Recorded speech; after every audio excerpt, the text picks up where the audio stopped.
Θα κάνω ένα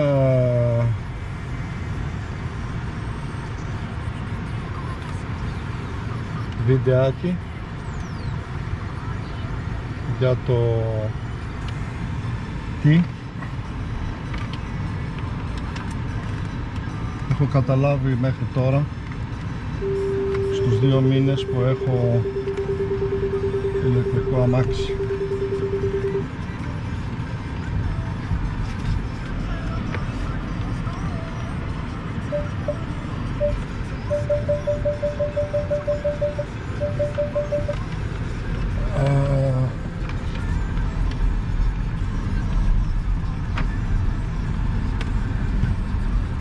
Πάω να πατήσω συμπλέκτη γιατί διατηρώ και το θερμικό αμάξι και χθες οδηγούσα το θερμικό. Πήγα να πατήσω συμπλέκτη να αλλάξω ταχύτητα.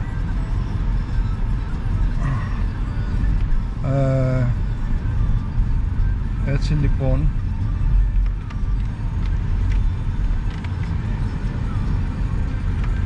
έχω κάνει σε 2 μήνες κοντά στις 3.000 χιλιόμετρα με το Volkswagen ID3 που το πήρα μεταχειρισμένο με 54.000 χιλιόμετρα. Αυτό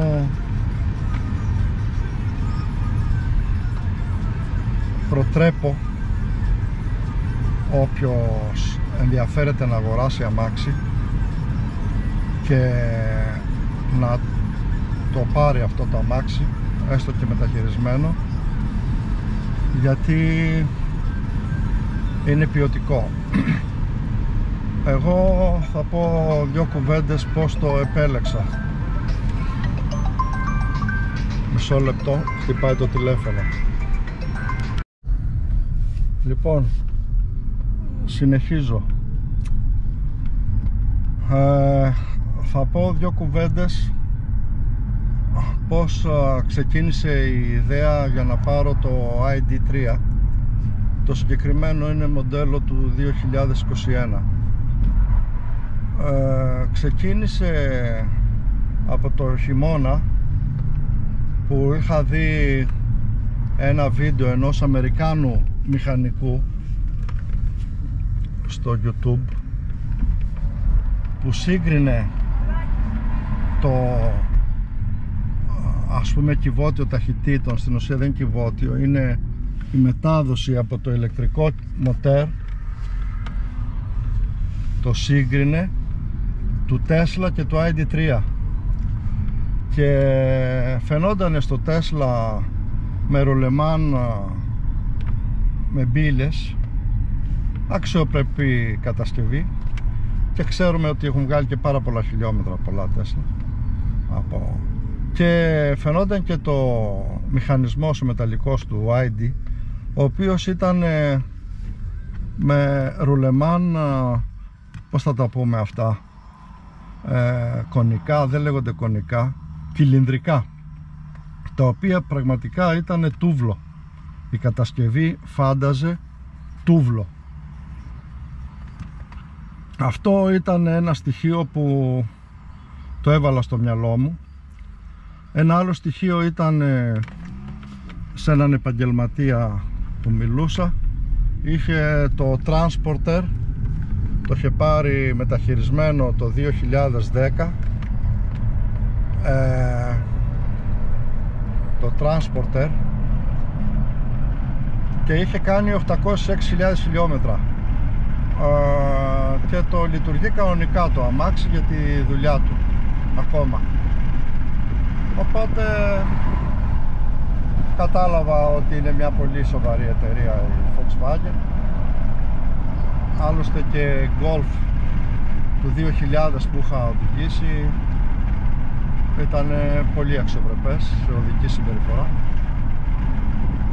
και έτσι λέω, όταν θα πάρω αμάξι ηλεκτρικό θα κινηθώ στην κατεύθυνση της Volkswagen. Και έτσι με αγγελίες από το CAR πήρα αυτό το αυτοκίνητο. Αυτό λοιπόν που έχω διαπιστώσει και έχω ενημερωθεί, τι φωνάζει τώρα αυτό? Φωνάζει γιατί πήγα αριστερά στη λωρίδα.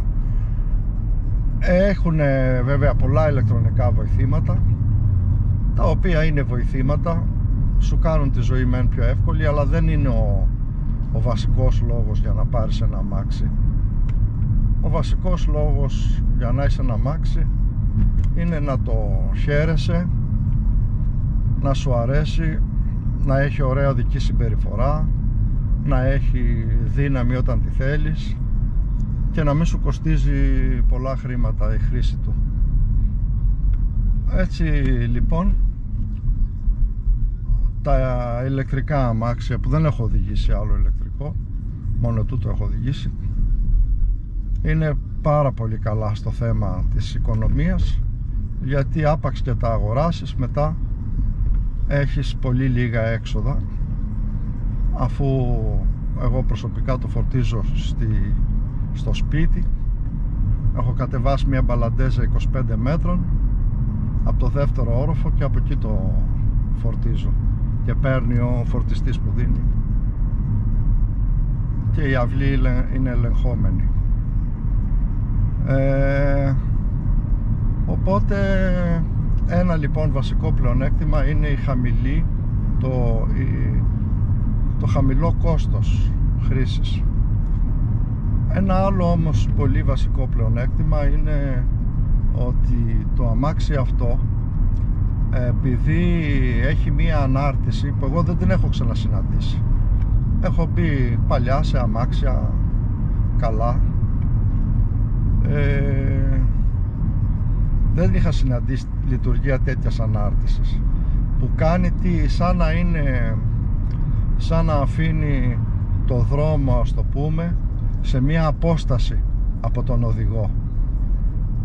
Πιθανώς να το πούμε ότι στο ενάνετη θέση να είναι πολύ μαλακιά η ανάρτηση, η αποσβέστης της ίσως, οπότε δεν σε κοπανάει ούτε την ώρα που βρίσκει την ανομαλία, ούτε κάποια άλλη στιγμή. Απλώς αυτό μπορεί να σου κάνει σαν ανώμαλο δρόμο σε σχέση με ένα αυτοκίνητο παλιότερο, είναι να σου κάνει μια ταλάντωση πάνω κάτω, γιατί ακριβώς οι αποσβέσεις στο comfort είναι ρυθμισμένες μαλακά, που όμως αυτό είναι και το καλύτερο για αυτό το αμάξι. Άμα το βάλεις στο σπορ, δεν σ' αρέσει να σε ταλαιπωρεί με λίγο πιο σφιχτή την ανάρτηση. Έτσι λοιπόν, ένα πρώτο στοιχείο που είδαμε αυτό το αμάξι είναι η άνετη ανάρτηση. Χωρίς όμως, η διαφορά ποια είναι? Χωρίς όμως αυτή η ανάρτηση να γίνεται ανεξέλεγκτη, δηλαδή να νιώθεις ότι χάνεις τον έλεγχο, τουλάχιστον με ταχύτητες μέχρι 130. Ούτως ή άλλως αυτό το αμάξι έχει 165 τελική, και επειδή είναι ηλεκτρικό δεν πας ποτέ δυνατά, μάλλον αργότερα πας από το μέσο όρο των αυτοκινήτων, γιατί για λόγους που θα εξηγήσω. Έτσι λοιπόν, να προσέξουμε εδώ, όταν θες να κάνεις, ας πούμε, μια τιμονιά, αυτό δεξιά αριστερά, έχει πολύ καλή συμπεριφορά. Είναι, δεν ξέρω, έχει αντιστρεπτική ράβδο ισχυρή μπροστά, είναι μελετημένο, οι αποσβέσεις, τον αμορτισέρ, δεν ξέρω τι συμβαίνει, πάει πάρα πολύ καλά. Οπότε συνδυάζεις και την άνεση και την πολύ καλή οδική συμπεριφορά όταν αρχίσει και ανεβαίνει η ταχύτητα. Τώρα ας πάρω κάποια στοιχεία διασκέδασης, ας πούμε, του χαρακτήρα διασκέδασης, που αυτός αποτελεί χαρακτήρας διασκέδασης για μένα το 5% σε ένα αυτοκίνητο. Άντε, θα βάλω 10 το πολύ. Χαρακτήρα διασκέδασης, αν θες να κάνεις μικρές αποστάσεις, τα αμάξι πάει πραγματικά σαν πύραυλος, γιατί έχει 204 ύπους. Η έννοια ηλεκτρική και θερμική δεν υπάρχει. Οι ύποι είναι οι ίδιοι, είτε έτσι είτε αλλιώς, και είναι στη θέση τους. Υπάρχουν αυτοί οι ύποι. Πρώτον λοιπόν έχεις γκάζι, και δεύτερον έχεις πάρα πολύ καλή οδική συμπεριφορά, και τρίτον έχεις πολύ καλά φρένα. Δηλαδή τώρα είμαι στο Β mode, που άμα αφήσω το γκάζι και το μοτέρ υποβοηθάει στο φρενάρισμα. Έχεις λοιπόν πολύ καλά φρένα, μελετημένα. Δεν ξέρω αυτά αν έχουν συστήματα, πώς το λέμε, ηλεκτρονικής ευστάθειας. Δεν έχουν επέμβει ποτέ, να το πω. Στη μέση του δρόμου, τι είναι αυτό που είναι εκεί, τελάρω, κάνω κάποια τρύπα. Και έτσι λοιπόν πραγματικά μπορεί να κινηθείς πολύ κεφάτα και ζωηρά. Δηλαδή το ζωηρό, το φαν ας πούμε, μπορεί να το έχω κάνει για 20 χιλιόμετρα σε ανοιχτών στροφών διαδρομή με 140. Αυτό δεν έχω πάει παραπάνω. Τι 140, τι λέω, και 150 και 160. Τέλος πάντων, δεν είναι αυτές ταχύτητες φυσικά να πηγαίνει κανείς, λόγω έστω και σε ανοιχτές στροφές. Αν υπάρχει κάτι από πίσω κρυμμένο, κανένα ζώο, έχεις πρόβλημα. Οπότε υπάρχει αυτός ο φαν χαρακτήρας, ας πούμε, έτσι, για κάποιον που θέλει το 5% του χρόνου του λίγο να νιώσει ότι κάτι οδηγάει. Αλλά θα πάρω τώρα την κύρια χρήση ενός ηλεκτρικού αυτοκινήτου, που πιστεύω ισχύει και για τα άλλα ηλεκτρικά αυτοκίνητα. Η κύρια χρήση λοιπόν των ηλεκτρικών αυτοκινήτων είναι η μεγάλη τους οικονομία, και ειδικότερα για αυτούς που είναι νέοι, που θα έχουν μπροστά τους πολλά χρόνια να μπορέσουν να το χαρούν, να το προσέξουν, να το κρατήσουν πολλά χρόνια,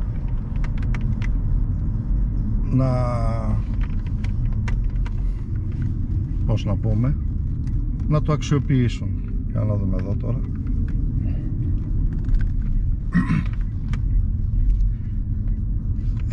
Έτσι λοιπόν, για έναν που σκέφτεται να πάρει το επόμενο αμάξι του για τα επόμενα 15 χρόνια, το ηλεκτρικό είναι μια πάρα πολύ καλή λύση. Και ο λόγος είναι ότι κάτι που δεν ήξερα, ότι οι μπαταρίες των ηλεκτρικών αυτοκινήτων είναι πάρα πολύ γερές.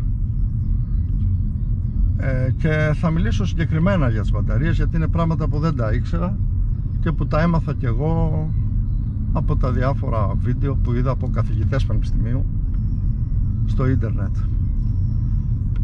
Έτσι λοιπόν, ενώ πολλοί αναφέρουν να φορτίζουμε το αμάξι, ας πούμε, από το 0 έως το 100%, δεν ισχύει αυτό. Ένα αμάξι αυτό το συγκεκριμένο έχει 420 χιλιόμετρα εμβέλεια σύμφωνα με τις προδιαγραφές του. Αυτό δεν ισχύει. Δρόμος κλειστός. Γιατί το έχουν κλειστό εδώ?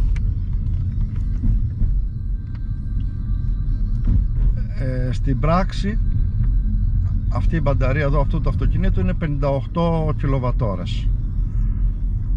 Μάλιστα, όπως έχω διαπιστώσει, περίπου οι 55 κιλοβατόρες είναι οι χρησιμοποιήσιμες από το 0 έως το 100%, και τις άλλες 3 τις κρατάει μάλλον άμα πας στο 0 να σου χρησιμοποιήσει σαν backup για τις άλλες 3. Αυτό δεν το έχω δοκιμάσει, αυτή είναι δική μου υποψία. Ας πούμε λοιπόν ότι έχουμε χρησιμοποιήσιμες 55 κιλοβατόρες στο συγκεκριμένο αυτοκίνητο. Για να μπω από εδώ. Τι σημαίνει αυτό τώρα? Από αυτές, όταν θέλουμε να διατηρήσουμε μια μπαταρία για πολλά χρόνια, ας πούμε ότι ένας θέλει να τη διατηρήσει για 1,5 εκατομμύριο χιλιάδες χιλιόμετρα, τρελό νούμερο φυσικά, λέγω το, αυτό θα πρέπει να τη φορτίζει από το 25% της δυναμικής μπαταρίας να παίρνει μόνο. Δηλαδή ας πούμε το 60 συν 25 85, ή το 50, από το 50 να φορτίζει, δηλαδή από το 50 μέχρι το 75%. Αυτός ο άνθρωπος θα μπορεί να κάνει από 1.200.000 χιλιόμετρα έως 1,5 εκατομμύριο, αν φορτίζει τόσο πειθαρχημένα, δηλαδή να παίρνει μικρό μέρος της φόρτισης της μπαταρίας. Αντίστοιχα, αν κάποιος φορτίζει την μπαταρία από το 40% μέχρι το 75%, μπορεί να κάνει 800.000 χιλιόμετρα ή 700.000 χιλιόμετρα χωρίς πρόβλημα. Εγώ να βάλω και 600 να πέσει. Έτσι έχουν τα πράγματα με τις μπαταρίες. Δηλαδή αν είσαι τσιγκούνης και τα μετράς, χρησιμοποιείς την μπαταρία για μικρές εκφορτήσεις. Έτσι. Οπότε θέλεις, ας πούμε, να κάνεις, εδώ τώρα είμαι στην Πρέβεζα, κάνω βόλτες, και θέλεις να πας από την Πρέβεζα μέχρι την Αθήνα μία βόλτα, δεν θα πεις θα πάω ή δυνατόν με μία φόρτιση ή αν μπορώ και καθόλου. Θα μπει στη λογική ότι να κάνω 2 και 3 φορτίσεις, να χρησιμοποιήσω δηλαδή μικρό μέρος της χωρητικότητας μπαταρίας για να κάνω τη δουλειά μου. Αυτό κάνει το ταξίδι φυσικά μισή ώρα έως 40 λεπτά πιο αργό σε σχέση με ένα θερμικό αυτοκίνητο. Έτσι, αυτό είναι, δεν υπάρχει περίπτωση να μπορέσεις με ένα ηλεκτρικό, εφόσον θέλεις να προσέχεις την μπαταρία του, να πας με το ρυθμό του θερμικού. Όμως σημερινή ζωή πιστεύω ότι η μοντέλα του παρελθόντος που τρέχε κανείς και έψαχνε να βρει το 5 λεπτό ή το 4ο, έχουν αρχίσει να απαξιώνονται και καταλαβαίνει κανείς ότι δεν πειράζει άμα κάτσει περισσότερη ώρα στο δρόμο. Στο κάτω-κάτω απολαμβάνει και το ταξίδι περισσότερο, γιατί πόσες φορές θα πας ένα μεγάλο ταξίδι, έχουν και έξοδα, διόδια και τέτοια, το καταλαβαίνεις και περισσότερο. Ούτε κρέμεται κανείς από μισή ώρα. Πόσες ώρες κοιτάμε τηλεόραση, κομπιούτερ, γιατί επικαλούνται πολλοί ότι θέλω να πάω γρήγορα.